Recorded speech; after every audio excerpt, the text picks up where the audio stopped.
सितारा enterprise वाला सवाल करने लगे।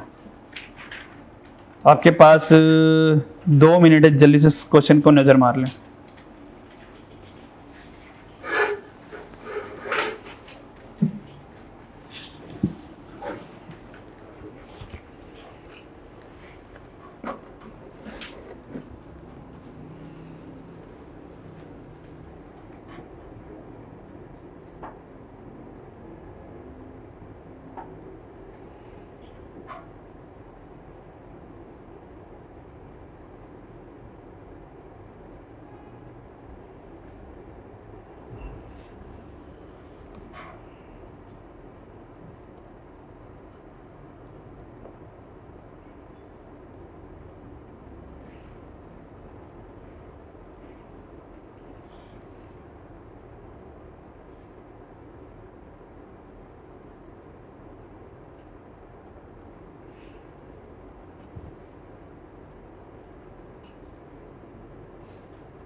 बस एक नजर मारनी, फिर मैं एक्सप्लेन करूंगा।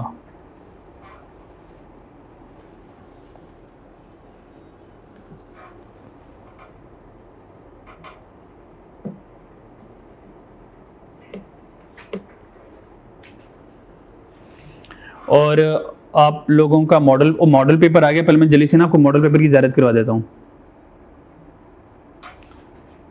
क्या आपके सारे पेपर में तकरीबन एमसीक्यूज आ गए हैं? तो ये आपका मॉडल पेपर है, ठीक है। मैनेजमेंट अकाउंटिंग ये डिज़ाइन होगा एग्जैक्टली, ठीक है जी। मॉडल पेपर में हमारे पास 100 मार्क्स होंगे, ठीक है जी। Instruction to examinee, answer all 9 question. तो ठीक है, जैसे हमने बात की थी 9 सवाल आएंगे। The overall duration of exam 3 our and 15 minute, जिसमें 15 मिनट रीडिंग टाइम होते हैं। उस 15 मिनट रीडिंग टाइम में आपको कुछ नहीं लिखने दिया जाएगा, बस ठीक है आप प्लान करेंगे पेपर को। Answer in black pen only, black pen doesn't mean ink pen, you can use black ball paint. और उसके बाद नई चीज़ आई है, answer multiple choice question in the answer script only. Question paper पर निशान लगा के ना आ जाना, क्योंकि क्वेश्चन पेपर आपके साथ बाहर आता है, ठीक है जी। तो आंसर शीट में क्या लिखेंगे, क्वेश्चन नंबर 1, फिर ABCDE, और पूरी इंग्लिश लिखने ना बैठ जाना, ठीक है जी। बात समझ आ रही है?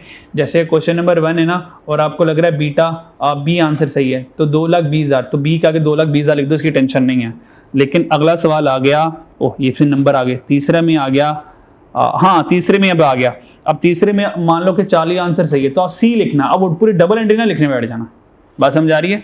और उसके बाद क्वेश्चन नंबर 4 में लग रहा है कि आपको डेल्टा कैरिंग कॉस्ट, और मैं ये नहीं कह रहा कि ये सही, मैं तो पढ़ भी नहीं रहा, वैसे एज्यूम कर रहा हूँ कि डेल्टा सही है, तो कैरिंग कॉस्ट और प्रोपोर्शनल टू एवरेज इन्वेंट्री पूरी इंग्लिश ना लिखने बैठ जाना, डी लिख के खत्म करनी बात समझ आ गई है? इतना टाइम नहीं है कि इंग्लिश लिखना, उसके नंबर कोई नहीं है, क्लियर।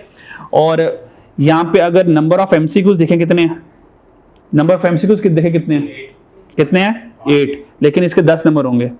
एमसीक्यूज 10 नंबर के आएंगे हमेशा। इसका मतलब कुछ एमसीक्यूज 2 नंबर के आए हुए हैं, जैसे ये देखिए 2 नंबर का है, ये 2 मार्क्स का है, और ये भी देखें 2 मार्क्स का है। इसका मतलब 10 नंबर के एमसीक्यूज भी आने वाले हैं, ठीक है जी। अब पेपर आप लोगों का थोड़ा सा पहले ही कॉन्सेप्चुअल था, अब तो थोड़ा सा और कॉन्सेप्चुअल हो गया। एमसीक्यूज आने से पेपर कॉन्सेप्चुअल हो जाता है, ठीक है जी। और एमसीक्यूज वही कर पाता है जिसने तैयारी की हो, वरना एमसीक्यूज कोई नहीं होते हैं, ठीक है जी। पहले वर्किंग में तो ये होता है ना कि आप अजम्पशन ले लू के वर्किंग शर्किंग करके कुछ ना कुछ नंबर आ ही जाते हैं। एमसीक्यूज में या तो आर या तो पार, खत्म। इसमें तो मैं अज्यूम कर रहा हूँ ये होगा, क्योंकि चल भाग यहाँ से, अज्यूम कर रहा, गलत आंसर है ये, सही है। तो अब तैयारी आपको अच्छी करनी पड़ेगी, ठीक है जी। बाकी ऑल रिमेन सेम है। वो जो थ्योरी 5 नंबर की पूछता था, अब उसने उस थ्योरी को एमसीक्यूज में इन कर दिया, तो अब थ्योरी सेपरेट नहीं आएगी, वो एमसीक्यूज की शक्ल में आएगी। और बाकी रिमेनिंग 8 क्वेश्चन जो हैं, क्वेश्चन नंबर 1 की ज़ियारत कर ली, क्वेश्चन नंबर 2 आ गया, न्यूमेरिकल क्वेश्चन है। क्वेश्चन नंबर 3 चेक करें, न्यूमेरिकल क्वेश्चन है, ठीक है। 4 न्यूमेरिकल क्वेश्चन चेक करते रहिएगा कि सेपरेट कोई थ्योरी तो नहीं आ रही। और 5 न्यूमेरिकल सवाल, 6 न्यूमेरिकल क्वेश्चन, ठीक है। और फिर वो कह रहा है सेक्शन बी स्टार्ट हो गया, और सेक्शन बी में रेंज क्या है 45 से 55 मार्क्स की, 45 से 55 मार्क्स की, यानी कि 50 नंबर यहाँ से आएगा। फिर क्वेश्चन नंबर 7 आ गया, और 8 आ गया, और 9 आ गया, ठीक है जी। तो सेक्शन बी कितने का है बच्चों, 45 से 55, क्लियर हो गया। और चेक करें ज़रा सेक्शन ए, वो भी कितने का है, वो भी सेक्शन ए कितने का, वो भी 45 से 55 का। इसका मतलब कुल 100 ही नंबर बनने हैं, ठीक है। अगर एक सेक्शन से 45 आएंगे तो दूसरे से 55 आ जाएंगे, तो 45-55 की रेशियो मिनिमम टू मैक्सिमम रहेगी, 50-50 भी रह सकती है, ठीक है। डन। तो एमसीक्यूज भी साथ साथ। तो अब हम जाहिर है फिर आपके टेस्ट में फिर हम एमसीक्यूज भी टेस्ट किया करेंगे, ठीक है नी। और ठीक है, आई कैप ने अपनी किताब में एमसीक्यूज दिए ना, उसके लिए एडिशनल क्वेश्चन बैंक दिया है, अभी तक तो नहीं आया, ठीक है। तो फिर हम खुद से ही कर लेंगे। चलो जी, बैक टू दी टॉपिक।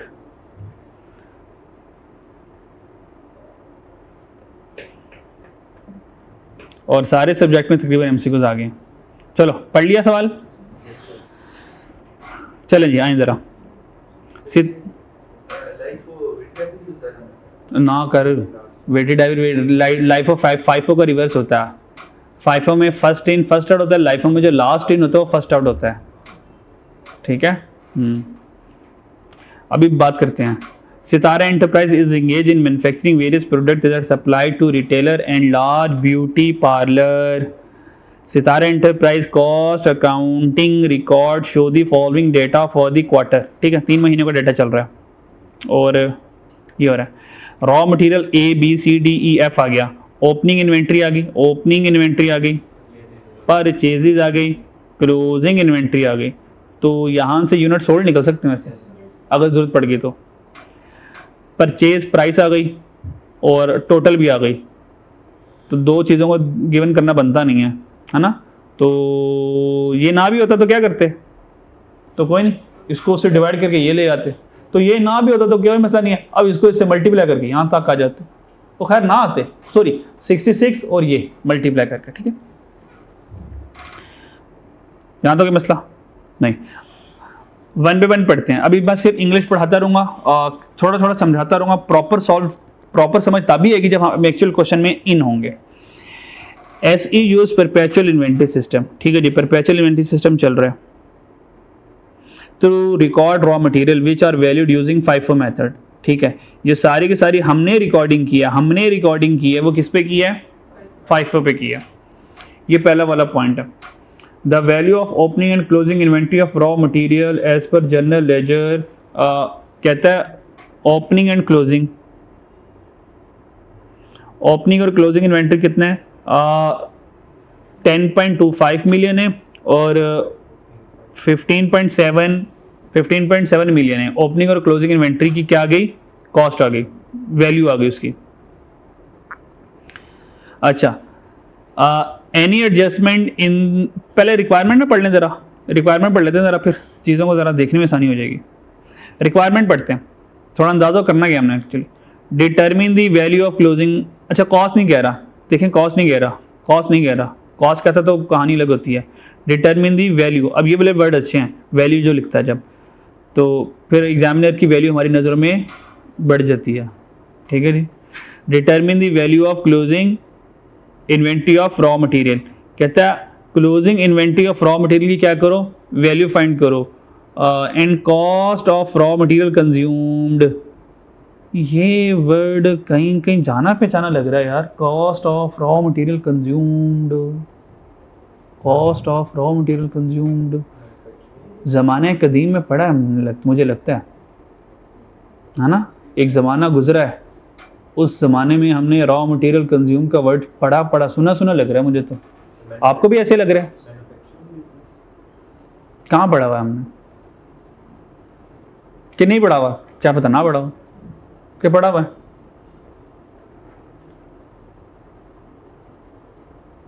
ये 2025 चल रहा है ना, तो 2000 में हमने पढ़ा होगा या 2020 में पढ़ा होगा ना, 5 साल पहले पढ़ा होगा हमने कि एक रॉ मटेरियल कंज्यूम भी कोई चीज़ होती है। नहीं, साल पहले पढ़ा हो, साल पहले 2024 में नहीं, मतलब कोई बस ये एक हफ्ता पहले, 2 हफ्ते पहले ही पढ़ा होगा ना। हाँ 2 हफ्ते पहले पढ़ा था। कहाँ याद होगा आप लोगों को, कहाँ याद होगा आप लोगों को। मैं आपको ज़ियारत करवाता हूँ, टेंशन ना ले, हम आपको ज़ियारत करवाएंगे। देखा, इलेक्ट्रॉनिक बोर्ड का ये फ़ायदा होता है, सारे सबूतों के साथ बात की जाती है।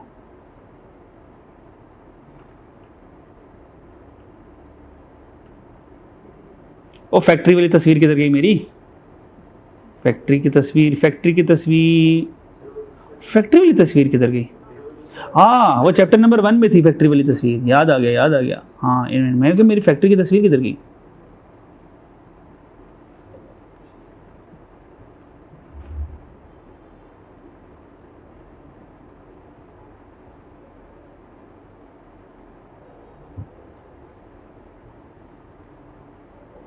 फैक्ट्री, हाँ ये फैक्ट्री आ गई।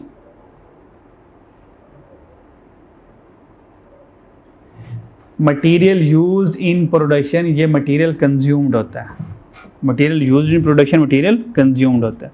और जब हमने मैन्युफैक्चरिंग अकाउंट पढ़ा था वहाँ पे भी शायद मुझे लग रहा है मैंने लिखा था। हाँ ये देखें 2 आंखों से, ये 2 आंखों से 2 आंखें यूज़ करनी है, ज़्यादा आंखें यूज़ नहीं करनी, बाकी आंखों को सेव करें।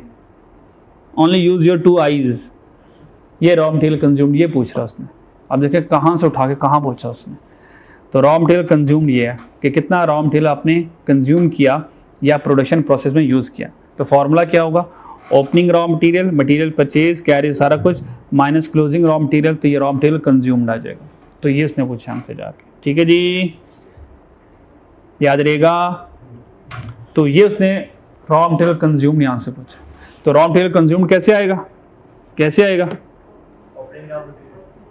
Opening raw material plus purchases minus closing raw material is equal to raw material consumed आ जाएगा। ये इसने पूछा। और वैल्यू ऑफ क्लोजिंग इन्वेंट्री पूछी है। यहाँ तक कोई मसला। अब मेरी बात सुनिए, प्लीज़ ब्रेक लगाएं।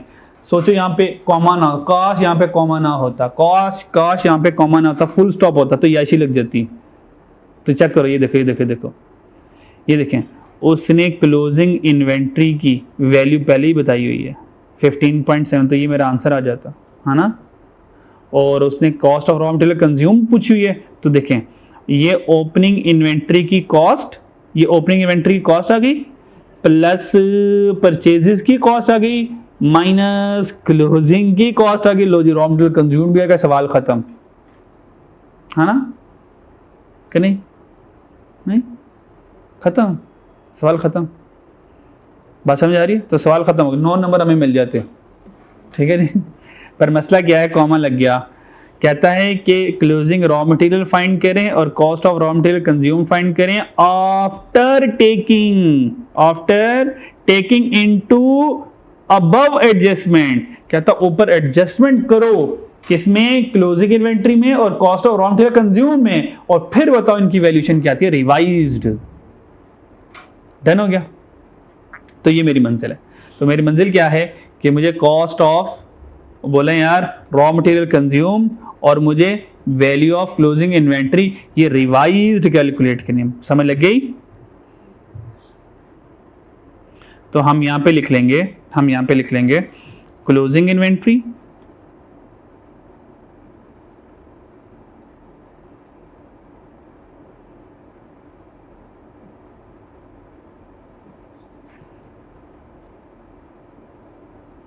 और रॉ मटेरियल कंज्यूम्ड।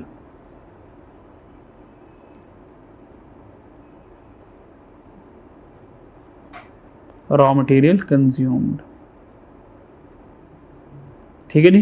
तो ये हमने कैलकुलेट करनी है, ठीक है। सो सबसे पहले जो क्वेश्चन में गिवन है वो लिख लेते हैं एज पर क्वेश्चन, और you can say as per record. Closing inventory question में गिवन है, देखिए कितनी ज़रा क्लोजिंग इन्वेंट्री क्वेश्चन में गिवन है, अभी बता के आए हैं यार आपको।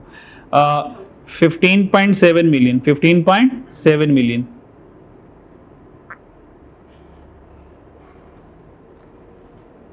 सो हमारे पास है क्या 15.7 मिलियन, ये 15.7 मिलियन आ गई। और रॉ मटेरियल कंज्यूम्ड, और ये रॉ मटेरियल कंज्यूम्ड कैसे आएगा जी, ये रॉ मटेरियल कंज्यूम्ड कैसे आएगा, opening plus purchases minus closing is equal to raw material consumed आ जाएगा। ठीक है जी। अच्छा, ओपनिंग कितनी है, ओपनिंग कॉस्ट कैलकुलेट करनी है, कॉस्ट ओपनिंग 10.25 मिलियन, 10.25 मिलियन। तो यहां पर क्या आ जाएगा 10.25 मिलियन प्लस परचेजेस में कितनी है, ए में 6.6 मिलियन, यही है। ओ सॉरी 54.25, ये टोटल 54.25 मिलियन। ठीक है जी, ये लेंगे ना टोटल परचेज 54.25 मिलियन, तो ऐड करें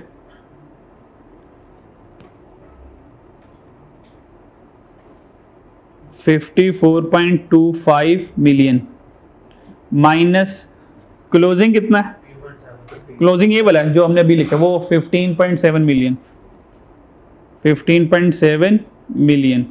ठीक है, आंसर बताएं इसका क्या था जी, 48.8 मिलियन। क्लियर हो गया, ये 48.8 मिलियन आ गया और यहां से आ गया 15700,000, ये हमारे पास आ गया। क्लियर हो गया, यहाँ तो क्या मसला। ठीक है जी, अब वन बाय वन मसले देखते हैं। कहानी समझ लगी। अब हमने क्लोजिंग इन्वेंट्री को इसको करेक्ट करना है, इसमें कुछ गलतियां होंगी और रॉ मटेरियल कंज्यूम में कुछ गलतियां होंगी। ठीक हो गया जी। नंबर वन हमने पढ़ लिया, नंबर 2 भी हमने पढ़ लिया। नंबर 3 देखते हैं, any adjustment in the value of inventory due to NRV और excess shortage are accounted for directly to profit and loss.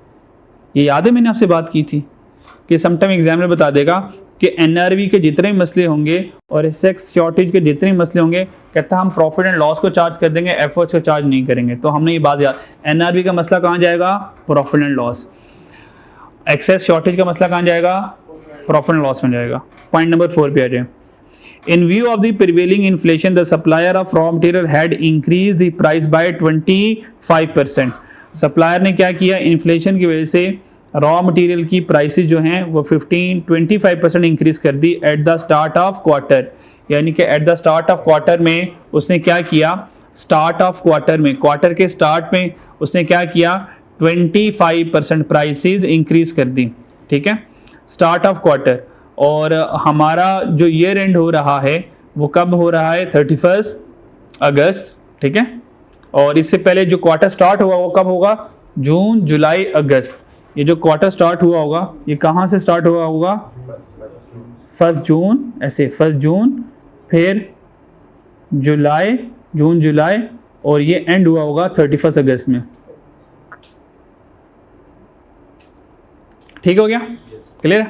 अच्छा, तो सप्लायर ने क्या किया, इन्फ्लेशन की वजह से जो रॉ मटेरियल हैं उसकी प्राइसेस में 25% इंक्रीज कर दिया। और ये इंक्रीज कब से हुआ है, 1 जून 23 से। इसका मतलब ये जो प्राइसेस नज़र आ रही हैं इनमें इन्फ्लेशन शामिल है, आगे चलते हैं। A review of the records has revealed the following. जब हमने रिकॉर्ड्स को देखा तो हमें कुछ फॉलोइंग मसले मसाइल नज़र आना शुरू हो गए। अब वो मसले मसाइल को हमने वन बाय वन करके देखना है। पहला वाला मसला आ गया, यहाँ पे हम लिख देते हैं, ये जितनी भी परचेजेस हैं, ठीक है, ये 120% पर हैं। इन्फ्लेशन ये 120% पे सारा कुछ, ओह सॉरी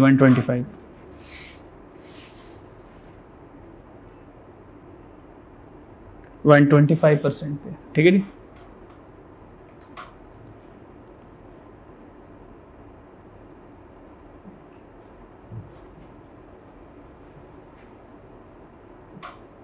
ठीक है जी, आगे चलते हैं। पहला वाला मसला है, पहला वाला मसला कह रहा है the issue of raw material ए। अब हमारे पास कितने मटेरियल हैं, ए से लेके एफ तक, सारों में कोई ना कोई गलती है, सारों में कोई ना गलती, तो हम ए से स्टार्ट हो गए, ठीक है जी, ए में आ गया। The issue of raw material ए कहता है हमने ना रॉ मटेरियल ए को इशू कर दिया, रॉ मटेरियल ए को इशू कर दिया, has erroneously been recorded using LIFO method. ओहो गलती हो गई, हम तो ऊपर फाइफो येलो वाला देखो, हम तो फाइफो मेथड यूज़ कर रहे थे, पर हमसे क्या हो गया, इरोनियसली गलती से हमने लाइफो से उसको इशू कर दिया, हालांकि हमें फाइफो से करना चाहिए था, है ना। अब ए की मुझे ये वाली गलती मुझे सही करनी है, तो हमने कहा ये मसला तो काफ़ी हैवी मसला है, ठीक है, तो ए को सही करते हैं। तो यहां पर आ जाएगा रॉ मटेरियल ए, रॉ मटेरियल ए, रॉ मटेरियल ए में जो पहले रॉन्ग हुआ, जो पहले रॉन्ग हुआ, गलत हुआ, और गलत हुआ लाइफो से। सो जब लाइफो से इन्वेंट्री वैल्यूएशन हुई होगी, सीन कुछ ये होगा, क्वांटिटी, रेट और अमाउंट, क्वांटिटी, रेट और अमाउंट हमारे पास आ गई होगी। आइए जरा, क्लोजिंग रॉ मटेरियल ए कितना था मेरे पास, क्लोजिंग रॉ मटेरियल ए कितना था, क्लोजिंग रॉ मटेरियल ए कितना है, किधर गया, 9000। ये 9000 मेरे पास रॉ मटेरियल ए है, मेरे पास समझ आ रही है, ये 9000 हमारे पास आ गया, और ये 9000 क्या था, ये क्लोजिंग रॉ मटेरियल था। और क्लोजिंग रॉ मटेरियल को किससे वैल्यूएशन आनी चाहिए थी, फाइफो से, किससे आनी चाहिए थी, फाइफो से, पर फाइफो से नहीं किया हमने, किससे कर दिया, हमने इसको लाइफो से कंसिडर कर दिया। और ये जो क्लोजिंग रॉ मटेरियल है इसकी प्राइस क्या आ रही है बच्चों, ये किस प्राइस पे आ रहा होगा, 100 पर आ रहा होगा। ये जो 9000 है किस पे आ रहा होगा, 100 पर आ रहा होगा, इसकी वैल्यूएशन 100 पर आ रही है। मेरी बात समझ आ रही है, ओके। अब हमसे गलती हुई लाइफो वाली, अब लाइफो वाली गलती को हमने क्या करना है, करेक्ट करना है, ठीक है, और फिर हम क्या करेंगे, फाइफो वाले पे जाएंगे, फिर हम क्या जाएंगे, फाइफो वाले पे जाएंगे, ठीक है। अच्छा, अब मेरे पास जो क्लोजिंग यूनिट्स हैं, क्लोजिंग यूनिट्स मेरे पास कितने बच्चों, 9000 है, 9000 है ना, ये 9000 है हमारे पास। ये जो 9000 यूनिट्स हैं बच्चों, ये जो 9000 यूनिट्स हैं, ये किस रेट पे आ रहे होंगे, किस रेट पे आ रहे होंगे, मेरी बात गौर से सुनिए, अभी कुछ लिखना नहीं है, मैंने इसमें मिटानी है चीज़ें, अभी मुझे लिखने दे जरा। ये जो 9000 यूनिट ये किस पे आ रहे होंगे, ये 100 परचेज प्राइस है, ये 100 परचेज प्राइस है, प्लीज़ मेरी बात सुने, ये जो 100 है, प्लीज़ ये जो 100 है, दिमागों की खिड़कियां खोल के बात सुननी है, ये जो 100 है ये तो 1 जून वाला है, ये तो 1 जून वाला है, 1 जून को 100 था, 1 जून को 100 था, लेकिन ये जो 9000 है ये 1 जून को तो नहीं है, ये 1 जून से पहले मई, 31 मई, 31 मई को 9000 क्लोजिंग होगा ना, और 1 जून को ओपनिंग बना होगा, नहीं समझा पा रहा मैं, जी जी क्या हुआ, क्लोजिंग 31 अगस्त का है, किधर गया,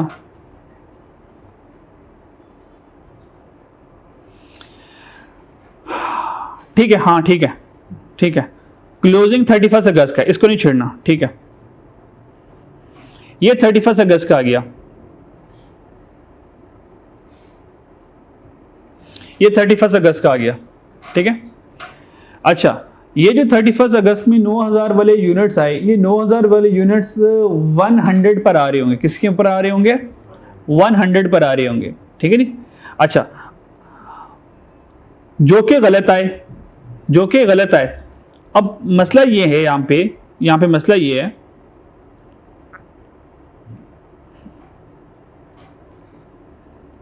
अब यहाँ पे करेक्ट बना लेते हैं, करेक्ट, हमारे पास FIFO वाला बनेगा। अच्छा, हमारे पास जब मैंने लाइफो के अकॉर्डिंग जब 900 लिखा होगा, मेरे पास दो रेट आ रहे होंगे। एक रेट आ रहा होगा 110 वाला लेटेस्ट, ये वाला जून जुलाई अगस्त में वो जो 125% इन्फ्लेशन वाला रेट है, ये वो है, ये 125% वाला है। ये किसके साथ वाला है? 125% वाला, ये 125% वाला। और इन्फ्लेशन के बगैर वाला रेट कौन सा है? वो 100 है। ओह सॉरी, ये कितना है यार? इसके पीछे जरा जाएं। परचेज कितनी है हमारे पास? परचेज प्राइस 100 है, ठीक है 100 है। ये 100 आ गई, जो कि हमारे पास इन्फ्लेशन है। इसको ग्रॉस करें और इसी पिछला वाला रेट बताएं मुझे क्या आता है। ग्रॉस कैसे करना है? 100 ये 125 पे बढ़ा हुआ है और इसको 100 पे ले जाएं जरा, कितना आया? कितना आया? 80। ओके, ये हमारे पास 80 आना चाहिए, ये 80 आना चाहिए। ये हमारे पास रेट था। क्लियर? जब हमने 9000 क्लोजिंग इन्वेंट्री को लिखा होगा, जब हमने क्लोजिंग इन्वेंट्री देखें, ये रेट, ये 80 कौन सा रेट है? जून से पहले वाला। और ये 100 कौन सा वाला है? जून वाले क्वार्टर वाला। जब हमने ये 9000 इन्वेंट्री को लिखा होगा एज पर लाइफो, तो लाइफो कहता है last in first out, last in first out. तो लाइफो ने कहा जो लास्ट में आया, लास्ट में कौन आया? 100, ये पहले जाएगा। इसका मतलब 9000 100 पे रिकॉर्ड हुआ है। हालांकि 9000 100 पे रिकॉर्ड नहीं होना चाहिए था, FIFO अकॉर्डिंग 80 वाले पहले जाने चाहिए थे, FIFO के अकॉर्डिंग। ये बात समझ आई? इसका मतलब ये हुआ कि 9000 ये जो 100 वाले गए हैं, ये लाइफो से गए हैं, ये ऐसा नहीं जाना चाहिए था। डायरेक्टली जो 9000 हैं उनको 80 वाले जाने चाहिए थे पहले, क्योंकि पहले 80 वाले स्टॉक में पड़े हुए हैं, फिर 100 की बारी आनी थी। तो 9000 मल्टीप्लाई बाय 80 करें, आंसर कितना आता है? 7 लाख। बोला ना यार। तो अमाउंट कितनी आ गई? 720,000। और FIFO के अकॉर्डिंग कितने गए? 9000 मल्टीप्लाई बाय 100 करें,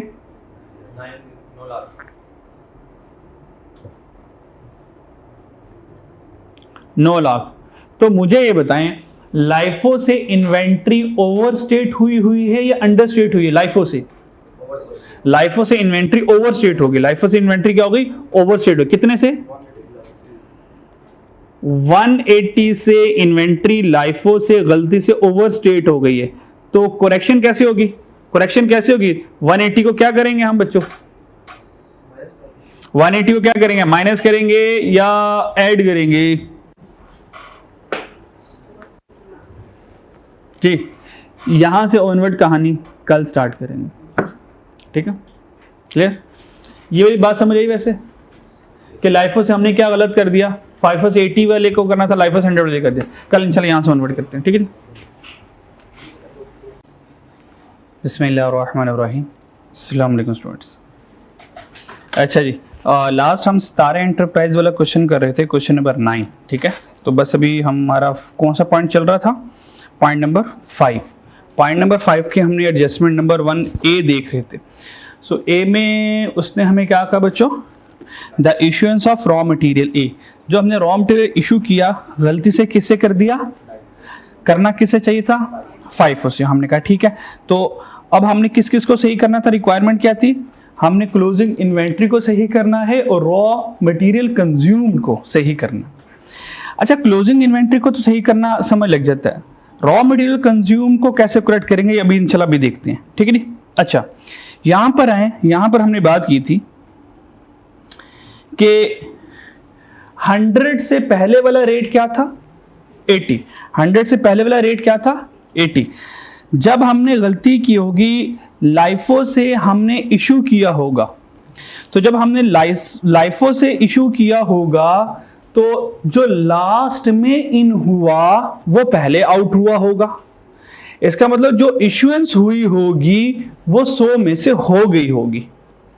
अब जो बच गया होगा, जो कि 9000 बचा, वो 80 वाला बचा होगा।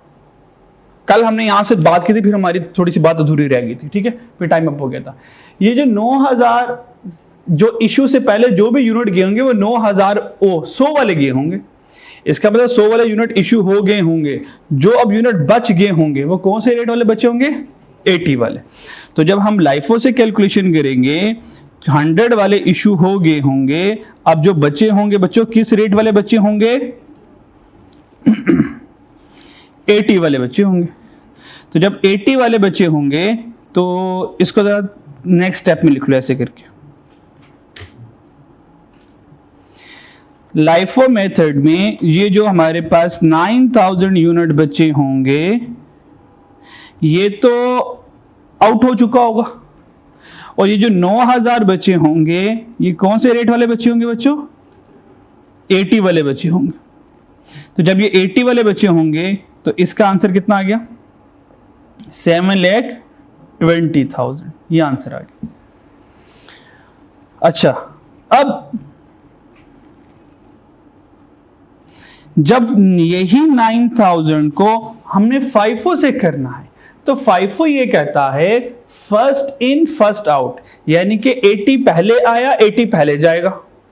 जब 80 पहले आया पहले चला गया, फिर ये कौन सा रेट बच गया होगा हमारे पास? FIFO के अकॉर्डिंग 100 बच गया होगा। तो भाई ये 9000 किसके अकॉर्डिंग आ रहा होगा? 100 के अकॉर्डिंग आ रहा होगा। तो FIFO में करेक्ट हमें 100 के अकॉर्डिंग करना था, 80 के अकॉर्डिंग हमने गलती से कर दिया। तो लाइफो के अकॉर्डिंग हमारी क्लोजिंग इन्वेंट्री 720 की आ रही है, और जबकि FIFO के अकॉर्डिंग जो कि करेक्ट होनी चाहिए वो कितनी बननी चाहिए? 900,000। तो डिफरेंस कितना आया? 180 का। तो कह सकता हूं 180 से लाइफो के अकॉर्डिंग 180 से हमने इन्वेंट्री कम रिकॉर्ड की हुई है, कम रिकॉर्ड की हुई है।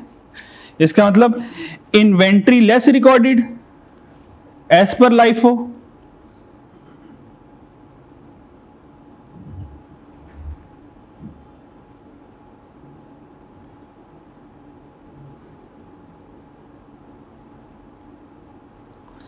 अगर लाइफो के अकॉर्डिंग इन्वेंट्री लेस रिकॉर्ड की हुई है तो क्या हमें इन्वेंट्री को 180 से बढ़ा देना चाहिए कि नहीं? क्या बढ़ाना चाहिए नहीं बढ़ाना चाहिए? क्योंकि लाइफो से 180 से कम लिखा हुआ है, यानी कि ये जो क्लोजिंग आ रहा है 15700, ये 180 से कम है। तो हम क्या करेंगे? इसको 180 से क्या कर देंगे? इंक्रीज कर देंगे। ठीक है जी, 180 से क्या कर देंगे? इंक्रीज कर देंगे। तो हम 180 से क्या करते हैं? इंक्रीज कर देते हैं। ठीक है, इन्वेंट्री ए लेस रिकॉर्डेड।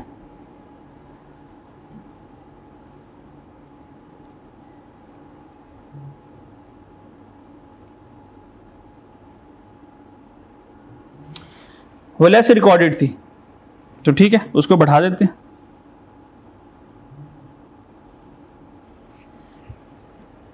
क्लियर हो गया यहां तक का मसला? वहां पे कितना? 1,80,000। ओके, 1 0 कम करना है, यहां तो कोई मसला। अब ये 180 का इंपैक्ट रॉ मटेरियल कंज्यूम में भी जाएगा। मुझे बताएं रॉ मटेरियल कंज्यूम किस मेन हेड का हिस्सा होता है?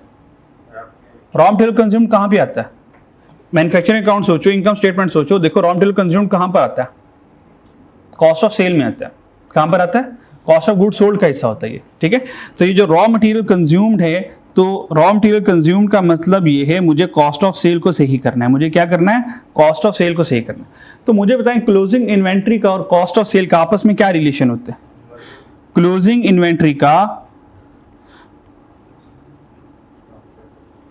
क्लोजिंग स्टॉक का और कॉस्ट ऑफ सेल का आपस में इनवर्स रिलेशन होता है, और क्लोजिंग स्टॉक का प्रॉफिट के साथ डायरेक्ट रिलेशन होता है, ये हमने पढ़ा हुआ है। अब मुझे बताएं जो चीज क्लोजिंग स्टॉक में ऐड हो रही है, तो बताएं जब वो कॉस्ट ऑफ सेल को इफेक्ट करेगी तो कॉस्ट ऑफ सेल क्या कर देगी? माइनस कर देगी, कम कर देगी। तो हम क्या करेंगे? 180 को यहां से क्या कर देंगे? कम कर देंगे। ये हमारा हो गया पॉइंट नंबर ए, प्रोडक्ट ए हो गया हमारे पास। ये that is the product A. Inventory less recorded हमने बढ़ा दी एज पर लाइफ। ठीक है, चलिए आगे, कोई मसला इसमें? ठीक है जी, आगे चलते हैं जी। कोई भी मसला होगा मुझसे पूछ लीजिएगा। Issuance of 2000 kg of raw material B, भाई हमने कितना इशू किया रॉ मटेरियल बी, ये इशू किया, वॉज इरोनियसली, गलती क्या हो गई, गलती क्या हो गई, क्या हमने इशू तो बी किया, हमने इशू तो बी किया, लेकिन गलती से 3000 kg ऑफ मटेरियल सी को इशू कर बैठे। हकीकत में जाना किसको था, भेज किसको दिया, सी को गलती से भेज दिया होगा, तो इसको बुला लेंगे और उसको भेजेंगे, यानी कि 2000 को माइनस करेंगे और 3000 को ऐड कर देंगे, क्योंकि वो गलती से चलेगा तो उसको वापस बुला लेंगे, और बी ने जाना है तो इसको भेजेंगे। तो यहां से इन्वेंट्री क्लोजिंग 2000 से कम कर देंगे और 3000 से हम क्या करेंगे, ऐड कर देंगे। ये वाली बात समझ लगी, ठीक है जी। यहां तो कोई मसला, ठीक है। और 2000 kg और रेट क्या उनका, बी का रेट देखिए क्या है, बी किस हिसाब से गया होगा, 80 के हिसाब से गया होगा, और सी किस हिसाब से गया होगा, ठीक है, बी को 80 के हिसाब से भेजना है और सी 70 के हिसाब से गया होगा। डन हो गया।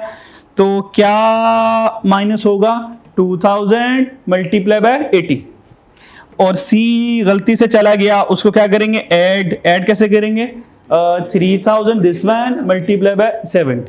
डन हो गया, ठीक है जी। तो आप क्वेश्चन वाली इंग्लिश भी लिख सकते हैं और सिंपल सी इंग्लिश भी लिख सकते हैं, ठीक है।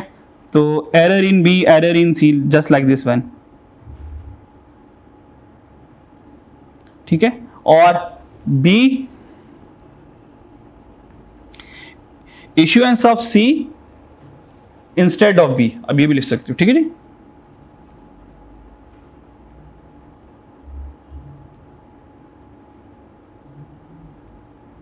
Error in raw material B, जी एरर क्या हुआ था, कितने यूनिट से, 2000, और किस रेट वाले थे, 80 वाले थे। आंसर कितना आया, 160। तो इसको यहां से जाना है तो क्या करूंगा, और जो चीज क्लोजिंग में माइनस होगी तो कॉस्ट ऑफ सेल में वो क्या होने वाली है, ऐड होने वाली है। और सी में एरर क्या हुआ, वो तो बेचारा गलती से चलेगा, उसको बुला लेंगे यार वापिस।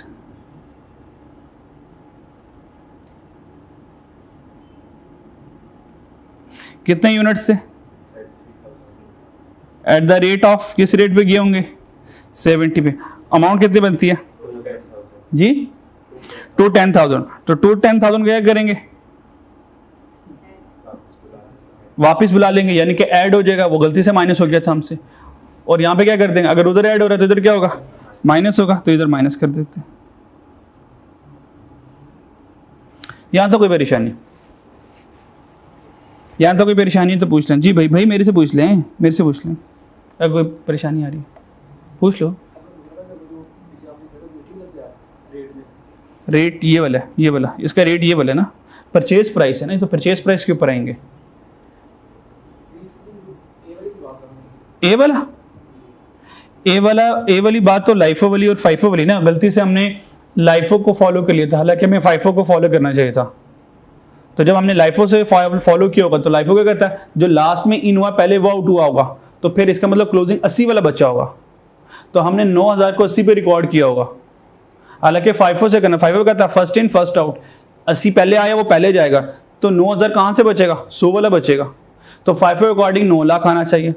गलती से हम तो 720 पे रिकॉर्ड करके बैठे हुए इन्वेंट्री, तो इन्वेंट्री अंडरस्टेटेड है ना बाय 180 से इन्वेंट्री लेस रिकॉर्डेड है, तो 180 से बढ़ा देंगे इन्वेंट्री। तो तब तक यहीं पे अड़ा हुआ था, तो वहीं पे पूछ लिया करो मुझसे, ठीक है। हाँ कर लो, इजाजत है, कर लो, अब कर लो। अगर आपको इतनी समझ लग गई कि मुझे माइनस करना है प्लस करना है, ये सारा डिज़ाइन समझाने के लिए होता है बच्चों को, क्योंकि अगर मैं डिफरेंस से चलूँगा ना और ज़बानी कलाम में समझाऊंगा आपके ऊपर से गुजरेगा, तो मुझे यहाँ पे डिज़ाइन डिज़ोन बनाने पड़ते हैं। बात समझ आई। और अगर आपको पता चल गया कि 180 का डिफरेंस आता है और उसको हमें ऐड बैक करना है क्योंकि हमने गलती से कम रिकॉर्ड किया हुआ, तो ठीक है वर्किंग करें डायरेक्ट, कोई मसला नहीं, करें। या आगे आगे हम वर्किंग शॉर्ट करते रहेंगे, क्योंकि मुझे सिखाना होता है इसलिए मुझे लेंथी वर्किंग करनी पड़ती है, मजबूरी है मेरी। कुछ बच्चे पहुंच जाते हैं, कुछ नहीं पहुंचते, तो मुझे तो सबको पहुंचाना है ना, तो इसलिए फिर मैं डिटेल वर्किंग ओपन कर लेता हूँ। ठीक हो गया, आपको इजाज़त है। आपने क्या किया, जैसे कि इसकी वर्किंग क्यों नहीं ओपन कर रहा सेपरेटली, ये सिंपल सी है, मल्टीप्लाई करना तो मैं फेस पे करवा दूंगा। और अगर आप इसको यहीं पे संभाल लो, अब यहीं पे कर सकते हो, अब यहीं पे कर सकते हो, मतलब अगर ये कर सकते थे आप, इसके लिए अब ये कर सकते थे, 9000 ये था, अगर आपको ये पता चल गया ऐड करना है, 9000 ये था, मल्टीप्लाई बाय, हमने तो 80 से रिकॉर्ड कर लिया, हालांकि उसने 100 से होना था, इसका मतलब -20 का डिफरेंस आ रहा है। ये मैंने जानबूझ के 80 को पहले रखा है ताकि माइनस आए, माइनस मीन आपने इन्वेंट्री कम रिकॉर्ड की हुई है, तो 180 से बढ़ा दूंगा। अब ये ऐसे लिख लो, वो वर्किंग की जरूरत नहीं है, अगर इतना कंट्रोल है तो। अगर इसमें लाइफों में रेट ज्यादा आ जाता तो वो इसका ऑपोजिट हो जाता, इसका अपोजिट हो जाता, इसका अपोजिट हो जाता। ठीक है, तो फिर मैं क्या देता, 100 को पहले लिख देता, आपका इन्वेंट्री का आंसर प्लस में आता, plus shows you have over stated your inventory, तो कम कर दूंगा मैं फिर। ठीक है, ये तब करना है जब कंट्रोल में चीजें आ जाए। ठीक है जी, और जब आप सारे पास पेपर कर लोगे फिर इंशाल्लाह चीजें कंट्रोल में आएंगी, फिर आप डायरेक्ट बहुत सारी वर्किंग आप हिडन कर सकते हो, डायरेक्ट कर सकते हो। ठीक है जी, अच्छा जी, ठीक है, आगे चलते हैं यार। ज़रा मुझे क्योंकि समझाना होता है तो फिर मुझे ज़रा डिटेल वर्किंग करनी पड़ती है। पॉइंट नंबर 5 डन बच्चों, पॉइंट नंबर 6 पे आ जाए, पॉइंट नंबर 6 पे आ जाए। Raw material A B C 3 हो गए। Physical stock check at quarter end में फिजिकल स्टॉक चेक किया, आइडेंटिफाइड किया there is a shortage of 800 kg of raw material D। पता चला रॉ मटेरियल D जो है वो शॉर्ट है। शॉर्ट का मतलब है कि अभी भी हमारे पास पड़ा होगा, शॉर्ट का मतलब ये है कि अभी भी मटेरियल D हमारे पास पड़ा होगा या नहीं पड़ा होगा, नहीं पड़ा होगा। शॉर्ट का मतलब ये नहीं है, वो शॉर्ट का मतलब क्या होता है, वो नहीं है। अगर वो नहीं है तो उसको क्लोजिंग से निकाल दूंगा, तो 3800 को हम क्लोजिंग से निकाल देंगे, सिंपल इज दैट, कोई मसला। और 800 का रेट क्या, 800 का रेट क्या, 800 का रेट क्या, ये 50, तो 850 के हिसाब से क्या हो जाएगा, आउट हो जाएगा। डन, बात समझ लगी। Shortage of raw material D,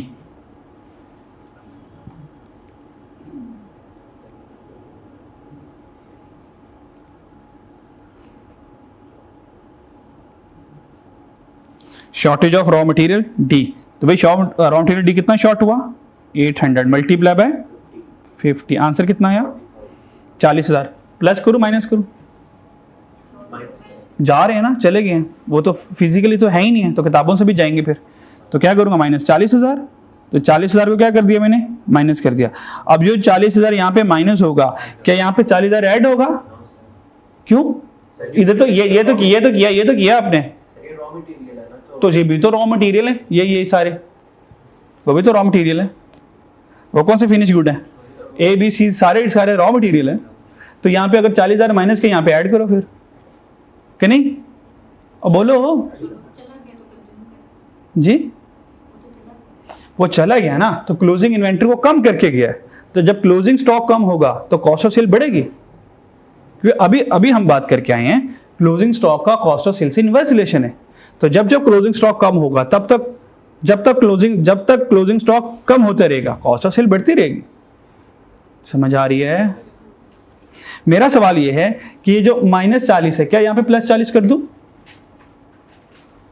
सवाल पढ़ लो एक मरतबा, सवाल पढ़ लो, क्या पता फैसला करने में आसानी हो।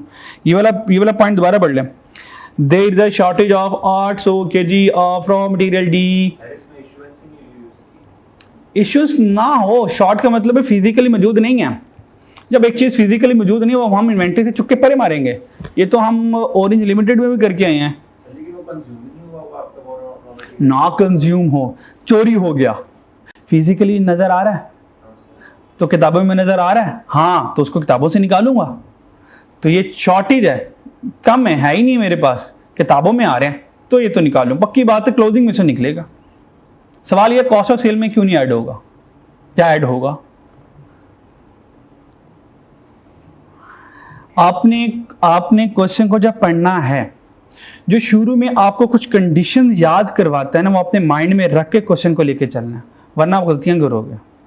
उसने पहले ही कह दिया एनआरवी का मसला और एक्सएक्स और शॉर्टेज का मसला ये डायरेक्टली प्रॉफिट एंड लॉस में जाएगा, कॉस्ट ऑफ सेल में जाएगा ही नहीं। इसलिए नहीं जाएगा, इस लाइन की वजह से वो नहीं गया, वरना जाता, वरना मैं 40,000 को कॉस्ट ऑफ सेल में ऐड करता। इस लाइन ने मना कर दिया कि जो शॉर्टेज आ गई, एक्सेस आ गया, उसको कॉस्ट ऑफ सेल में ना लेके जाओ, उसको डायरेक्ट एक्सपेंस का हिस्सा ना दो, अदर एक्सपेंस में ले जाओ उसको। और अदर एक्सपेंस आपको होता है ट्रेडिंग अकाउंट का हिस्सा नहीं होता, इस वजह से लेके गया। समझ आई मेरी बात? और अगर वो ये ना लिखता फिर मैं ऐड करता। ये कॉन्सेप्ट सीखना है ना, वरना रट्टा लगाओगे आप, फिर मारे जाओगे। इस सवाल में तो उसने ये कर दिया, अगले सवाल में कह देगा accountant for in profit and loss की accountant for in cost of material consume या कॉस्ट ऑफ सेल, तो फिर तो आपको ऐड करना पड़ेगा। तो बात समझ आ रही मेरी? ठीक है, तो यहाँ पे क्यों नहीं गया? यहाँ पे ये जगह क्यों खाली रही? ये जगह खाली क्यों रही?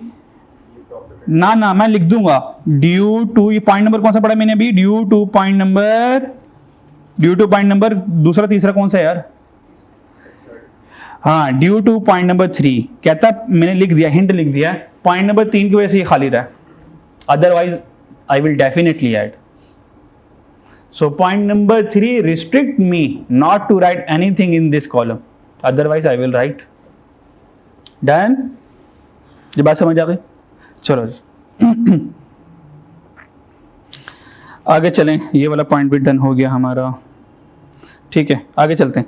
500 unit of raw material E, D के बाद ई आ गया, कहता 500 unit raw material were in excess. Okay, 500 unit जो है वो हमारे पास ज्यादा आ गए बच्चों, 500 यूनिट हमारे पास क्या आ गए? ज्यादा आ गए। एन इन्वेस्टिगेशन शोड, जब हमने इन्वेस्टिगेशन शो की 200 unit of E were erroneously delivered by supplier, हमारे पास पता चला आखिरी दिन ई जो है, ई 500 यूनिट ज्यादा आ गए। हमने कहा हाँ ये 500 यूनिट कहां से आ गए, पता करो यार, किताबों में तो नहीं है, फिजिकली 500 ज्यादा पड़े हुए हैं। तो हमने इन्वेस्टिगेशन की तो पता चला 500 में से 200 तो सप्लायर के, ठीक है। Whereas the receipt of 300 unit was not recorded, receipt was not recorded का मतलब क्या है? फिजिकली 300 यूनिट आगे थे, हमने इन्वेंट्री लेजर कार्ड में उसको रिकॉर्ड नहीं किया। चलो 300 को तो रिकॉर्ड ऐड कर देंगे, तो बात समझ लग गई। As they were delivered just before the close of business on the last day, बड़ी अच्छी बात की उसने सारी इंग्लिश वाली लिख के। उसने कहा मैं आपको बताता हूँ 500 यूनिट सारे कैसे बने। कहता 500 यूनिट में से 300 यूनिट हमारे हैं। 300 यूनिट कितने? 500 में से 300 यूनिट कितने हैं? किसके हैं? 500 में से 300 यूनिट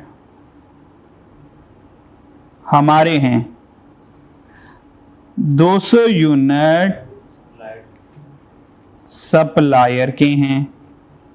हमने कहा यार सप्लायर के हैं तो हमारे पास क्या कर रहे हैं? तो पता चला वो जो लोडर थे जो अनलोड करने आए थे, उन्होंने गलती से 200 यूनिट भी अनलोड कर दिया, क्योंकि वो आखिरी दिन था। उसके बाद हमने दुकान बंद कर दी, सुबह छुट्टी थी, तो हम गिन नहीं पाए कि यार कितने। हमने कहा यार जितने भी उतार दो माल उतारो, सुबह गिन लेंगे।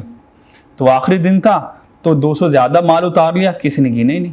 वो तो सुबह जब गिने तो पता चला ओहो 500 ज्यादा आ गए। 300 तो थे हमारे, 200 सप्लायर के थे। ये जो 200 सप्लायर के हैं, चले पहले 300 की बात करता हूँ। 300 क्लोजिंग एंड एंट्री में क्या होंगे? क्यों? क्योंकि फिजिकली हैं, किताबों में नहीं है, तो किताबों में भी बढ़ाएंगे ना। हाँ, वेल डन। तो इसका ई का रेट देखो, ई किस रेट वाले थे? 40 वाले थे। तो 300 यूनिट 40 के हिसाब से ऐड हो जाएंगे, 300 यूनिट 40 के हिसाब से ऐड हो जाएंगे।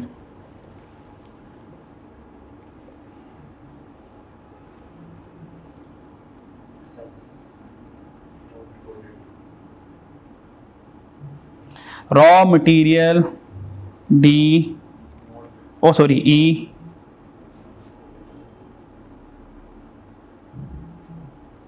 डिडेंट रिकॉर्ड, वो रिकॉर्ड नहीं किए गए थे। कितने थे? 300। 40 के रेट वाले, 40 के रेट वाले, आंसर कितना आया? 12,000। इसका मतलब 12,000 से क्लोजिंग इन्वेंट्री क्या हो गया? बढ़ गया। तो बताओ कॉस्ट ऑफ सेल में क्या आएगा? Profit and loss. Cost of sale में क्या आएगा?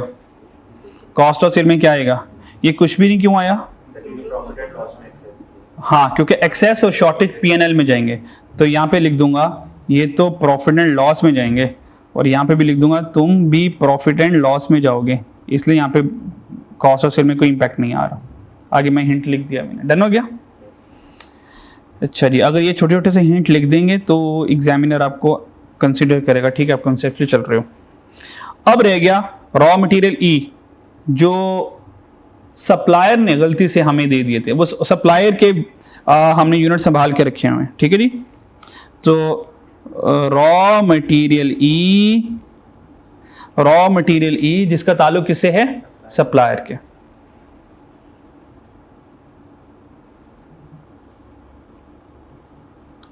बिलोंगिंग टू सप्लायर, ये सप्लायर क्या?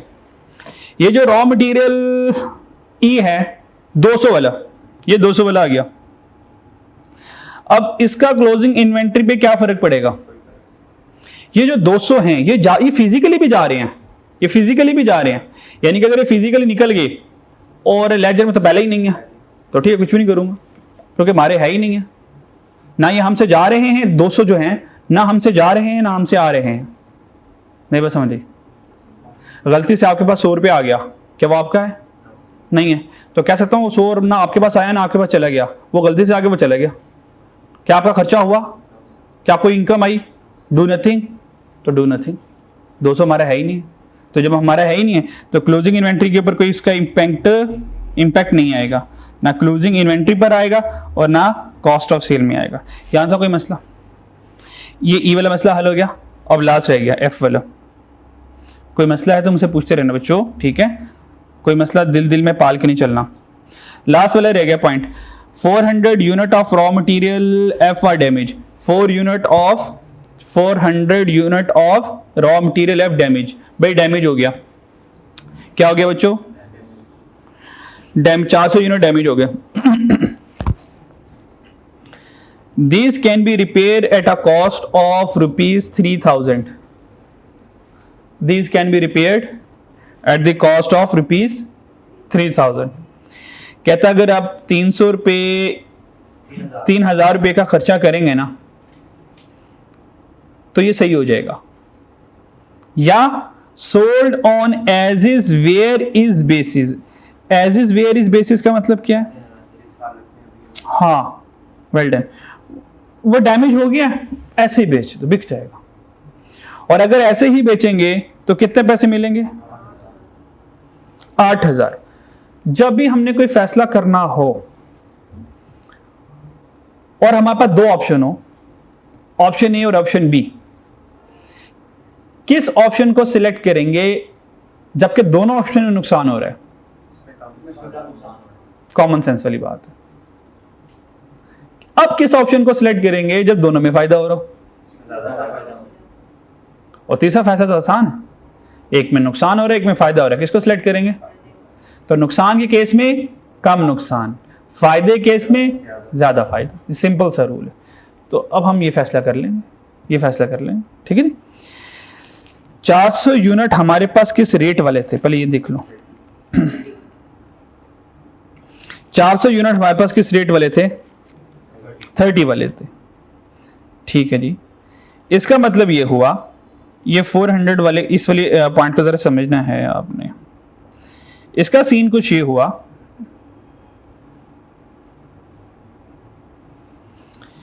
इसकी जो कॉस्ट बनी 400 यूनिट है, किस कॉस्ट वाले थे? 30 वाले थे। तो कितना आंसर आया होगा? यानी कि 12,000 की कॉस्ट वाली चीज थी। एग्जाम्पल ले लें, ये रॉ मटेरियल है ना, ये रॉ मटेरियल है।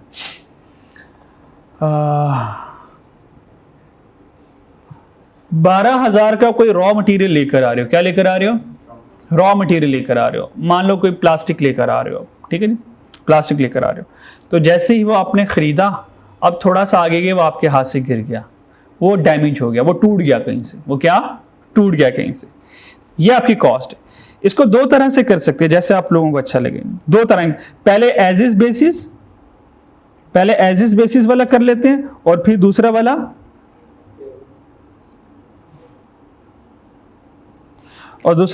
रिपेयर वाला कर लेते हैं। कॉस्ट कितनी आई?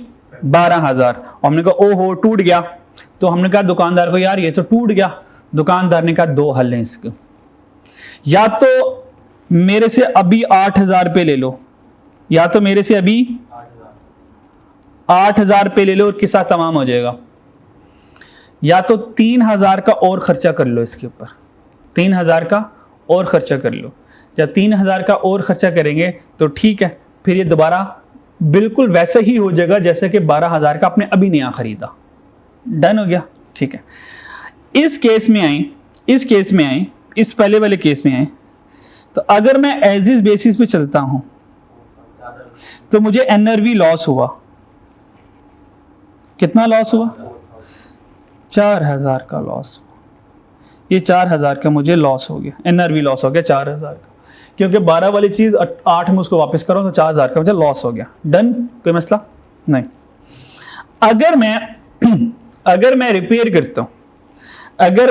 करता हूं तो रिपेयर कॉस्ट मुझे पड़ती है 3,000 की, और जब वो 3,000 की कॉस्ट लगेगी वो दोबारा न्यू प्रोडक्ट बन जाएगी। वो दोबारा मतलब मैंने क्या किया, 8,000 रुपये का उसको बेच दिया, दोबारा नई प्रोडक्ट खरीद ली, नई प्रोडक्ट आ गई मेरे पास। दूसरा, अगर मैं 3,000 रुपये खर्च करता हूं तो दोबारा नई प्रोडक्ट की तरह बिल्कुल हो जाएगी, वो वैसा ही होगा जैसे डैमेज नहीं है। तो पहले वाले केस में 4,000 का नुकसान हो रहा है, यहां पे रिपेयर कॉस्ट ये 3,000 का लॉस हो रहा है यहां पे। तो बताएं इनमें से कौन सा लॉस कम हो रहा है? तो बताएं हम किस पे रिकॉर्ड करेंगे? हम 3,000 पे रिकॉर्ड करें, क्योंकि यहां पे नुकसान कम हो रहा। यहां तो कोई मसला जी? कोई मसला? ठीक है। तो इसका मतलब क्या हुआ? NRV return down by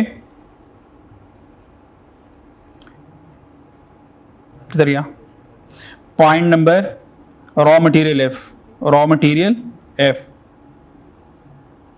okay, so raw material F में हमने कहा हम किसके ऊपर रिकॉर्ड करेंगे जिससे हमारा नुकसान कम होगा। तो भाई 3,000 नुकसान कम हो रहा है तो इसमें लोअर ऑफ लेंगे, क्योंकि दोनों में नुकसान दोनों में हो रहा है, तो किस में कम होगा वो सिलेक्ट करेंगे। ठीक है जी। Raw material F repair cost. Okay, और क्यों करेंगे उसके लिए बेशक आप छोटी सी वर्किंग बना लें कि वर्किंग नंबर 1 में इसकी डिटेल बताई हुई है, और यहाँ पे रेफरेंस दे सकते हैं, जाओ वर्किंग नंबर 1 देख लो अगर पूरी कहानी सुननी है तो। आंसर कितना आया? 3,000 लॉस हो गया, नुकसान हो गया, तो 3,000 क्या करेंगे यहाँ से कम हो गया। यहाँ पे कुछ आएगा कॉस्ट ऑफ सेल में? नहीं आएगा, क्योंकि एनआरवी का लॉस, शॉर्टेज, एक्सेस सारा प्रॉफिट एंड लॉस में जाएगा। तो आगे हम हिंट लिख देते हैं, प्रॉफिट एंड लॉस में जाएगा। डन, सारों को टोटल कर लें और आंसर आ गया हमारे पास, कहानी खत्म।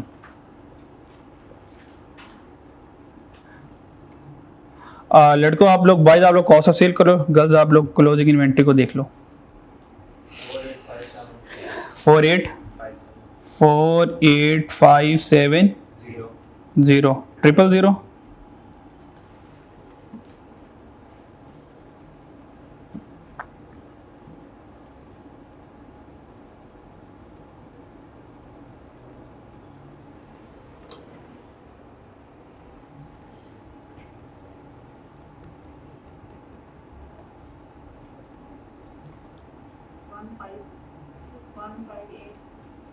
158,999,000।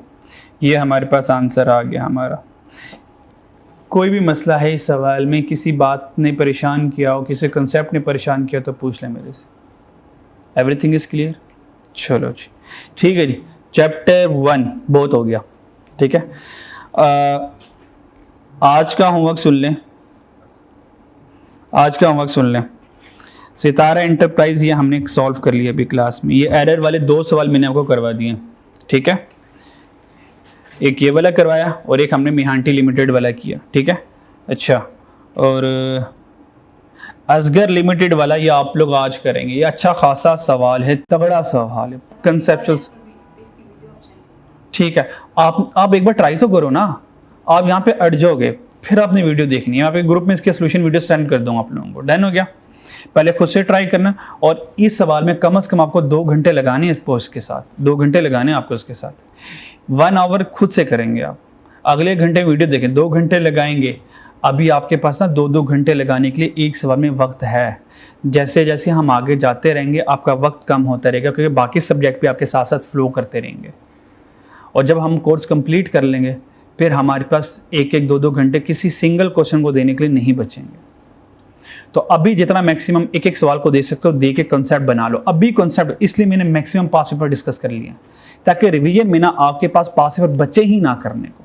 जब हमारा कोर्स कंप्लीट हो, आपके सारे पास पेपर रिवाइज हो, आप सिर्फ एक नज़र मारें और सारे पास पेपर आपके रिवाइज होते जाएंगे।